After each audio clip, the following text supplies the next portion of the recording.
Welcome to today's severe weather update. We have 3 different places to watch.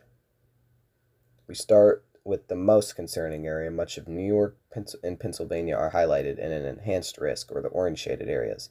Next, around the enhanced risk, there's a slight risk, or yellow shaded locations. That includes parts of Ohio, West Virginia, extreme northern Virginia, and then around that slight risk, we have a marginal risk, or dark green shaded areas that covers much of Virginia, North Carolina, and clips South Carolina, Tennessee, and Kentucky.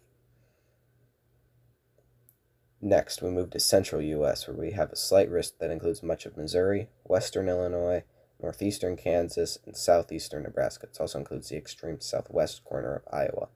Around that slight risk, we have a marginal risk that runs from southwestern Indiana to northeast Colorado. There is also a marginal risk in place along the Gulf Coast today that runs from the Florida Panhandle to western Mississippi.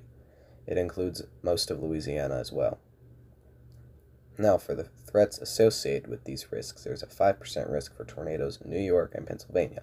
A few isolated tornadoes will be possible within this area. We have a 2% risk for maybe an isolated spin-up tornado bordering that 5% area, and a 2% risk running through Illinois, Missouri, and into Kansas, Nebraska, and Colorado. Damaging winds will be the main threat today, with a 30% risk, which includes much of New York and Pennsylvania. We could see some gusts approaching 80 miles an hour at times. Around that, in the yellow, there's a 15% chance for some gusts, maybe 60 to 70 miles an hour, and then around that area, a 5% risk for some 50 to 60 mile an hour gusts. Next, anywhere highlighted in yellow over the central U.S. could see some 60 to 70 mile an hour winds, and the Gulf states could see some 50 to 60 mile an hour wind gusts with some select storms.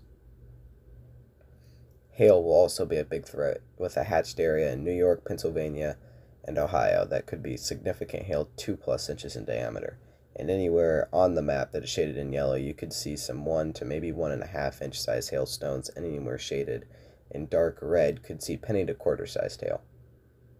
That's all for this update. See you next time.